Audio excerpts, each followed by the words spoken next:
ठीक है।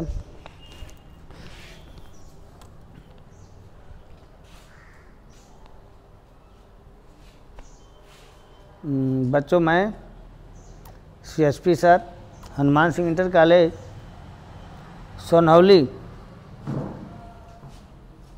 द्वारा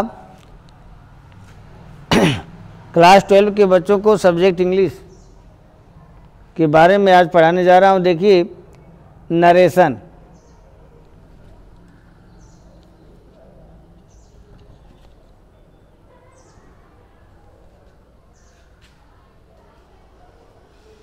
मीन्स होता है कथन।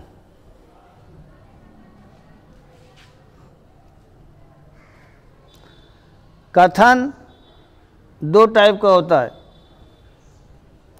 नंबर 1, डायरेक्ट स्पीच,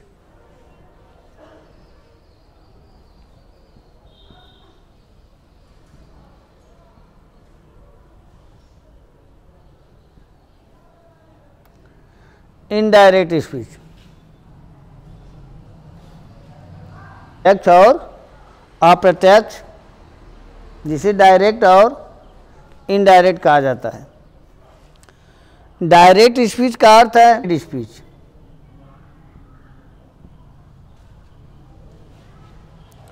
एक रिपोर्टिंग और एक रिपोर्टेड, ये पार्ट दो हैं। रिपोर्टेड का अर्थ है वक्ता द्वारा स्पीच से, मतलब कामा से बाहर रखा जाता है, या तो इस साइड या इस साइड, कहीं भी रख सकते हैं। ये बाहर जो वाक्य होता है ये रिपोर्टिंग स्पीच होता है। तो इसके जो है कई भाग में रिपोर्टिंग स्पीच होती है। जैसे एक एग्जाम्पल है,